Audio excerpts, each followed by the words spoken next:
Hi, it's Scott Taylor, Keller Williams Realty. I'm going to do a walkthrough video for you today for one of the seller disclosures.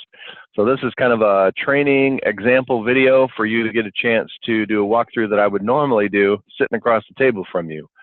But since we're across the country from each other, I want to walk you through it this way. So I'm going to share the document. Now these are two documents that are required by the state of California, one of which is the transfer disclosure statement. Now this is required by law, Civil Code section 1102, and it is a chance for all residential real estate transactions in the state of California for the seller to relay information to the buyer.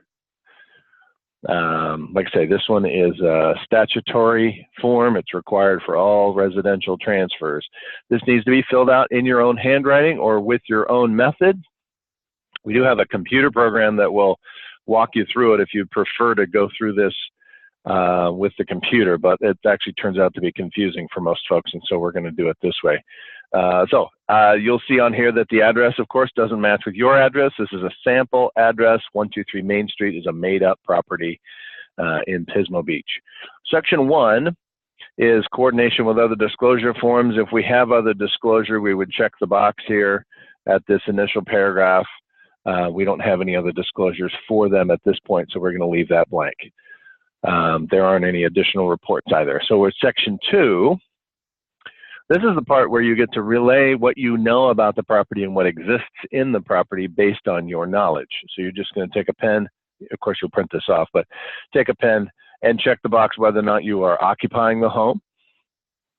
In this case, you're not, so you would check the not box. And then if you know that there's a range, which there is, oven, microwave, any of the items that are listed on any of these lists, you're going to check the box if you know that the house has it. Now, we don't have a garage on this particular one, but it always gets down to it with the garage clickers on this thing. I don't know, for whatever reason. So if you say you have two clickers, better plan on providing two clickers to the buyer. I do my own separate agent walkthrough, so I'll do a walkthrough similar to this, but this is more detail, and this is a chance for you to relay the information that you know about the property to the buyer. So are there any of the above that are not in operating condition? If you know that there's something in the home that is not operating, this is a chance for you to do it. Anytime you check this box yes, and then on the following page, if you check a yes, then it does give you an opportunity to type in or handwrite in this space. In this case, you're going to handwrite in your own handwriting an explanation of what that yes is. So if you say, to your knowledge, there is something's wrong with the garbage disposal, right? The garbage disposal was not working. So we would check yes, and then write in garbage disposal not working. Again, this is just a disclosure of the condition of the home. Don't forget this one up top. So section B of part 2, at the top of page 2, check this yes or no. Beware of that. Are you aware of any significant defects or malfunctions of any of the following? And then you would check any of those boxes. If there aren't any checked, then you would go back up and check the no box here. If there are, you would again check yes, and then write in the notes of what that defect was, right? The bottom part of section B is just a disclosure regarding installation of devices and transfer or sale of the dwelling. Section C is whether or not you're aware of any of the following. The biggies in California are meth, death, and cannabis right now, but there are some other mandatory disclosures that you need to know, that you need to tell the buyers about if you know it. So just go through each of these questions. Many of them are going to be no. In your particular case, I don't think there are any CC&Rs. That's a number 12 is a one that catches people up when there are codes, covenants, and restrictions that the homeowner knows about, but they say no to it. And then if there are any yeses, again, handwrite, you just put the number. So as a sample, you would do number 12, and then put CCRs in neighborhood, if I can spell, in your own handwriting, et cetera, okay? Section D, you certify that by the close of escrow, they'll be in compliance with section 13113.8, which is installation of carbon monoxide and smoke detectors, which you have smoke detectors now, and we'll be making sure that the carbon monoxide detectors get installed. Those will be going in on Tuesday. And then the final page, you have a chance as the seller. Our example sellers are Mike and Molly Miller. That's made up for one of the classes that I teach, but your name will be listed here, and you're going to sign your signature in that space. Okay? So that's the transfer disclosure statement. You're also going to initial the bottom of the page, by the way. On page 1, you'll need to initial, and page 2, you'll need to initial, and then page 3, since you sign on page 3, that verifies that you've had a chance to see it. You'll sign it, then I will do what's called an agent's visual disclosure. I'll do my walkthrough, fill that out. You'll have a chance to sign that later. And then the other agent does their own, and we all sign it. The next document that we're going to walk through is the seller property questionnaire. Now, the state of California requires that you relay all information that you know about the property to the buyer. And we found that the best way to do that is to ask some memory jogging questions. The lawyers at the Association of Realtors have come up with this form to help you kind of jog your memory of things about the home that you might remember after reading each question.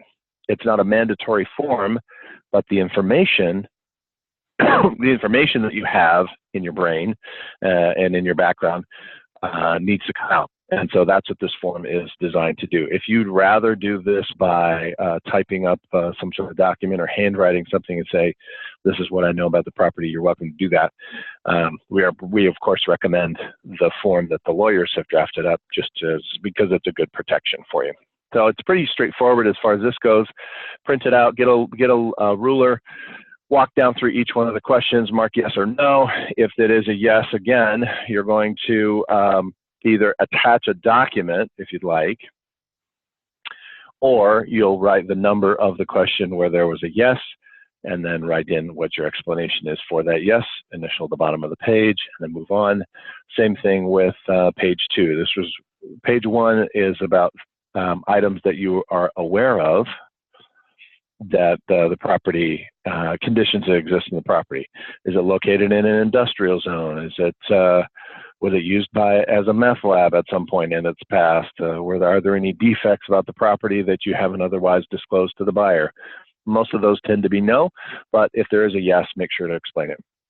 Section B is the repairs and alterations. If you've done any work to the home that you remember, or work that you've had done to the home, that includes alterations, modifications, replacing of items, any improvements to the home or remodeling, and what are called material repairs. So anything material would affect the value of the property or the desirability of the property. Also including home warranty claims. Have you done any alterations, replacement, improvement, remodeling, or material repairs to the property done for the purpose of energy or water efficiency or renewable energy?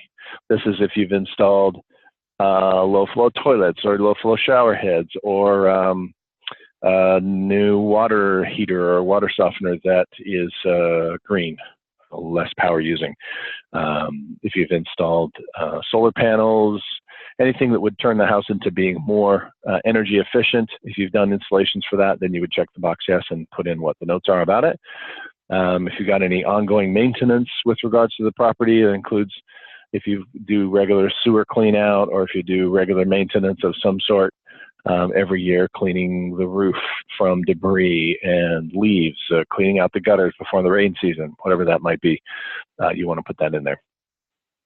Has any part of the property been painted? This is a big one. A lot of times people say no because they've forgotten that they just painted it to prep it for selling. So if you've painted the property, make sure you check the box yes for question 4 and fill that in, what that is. If it's pre-1978, have you done any demolition or work to the property to remove either lead-based paint or asbestos as 1976? So if you've done any work with regards to that, you're going to want to make sure to check yes and fill it in. Structural systems and appliances, if you've had any defects or changes made to the heating system, air conditioning, plumbing, water, sewer, anything from that list, you're going to want to check the box yes and mark it.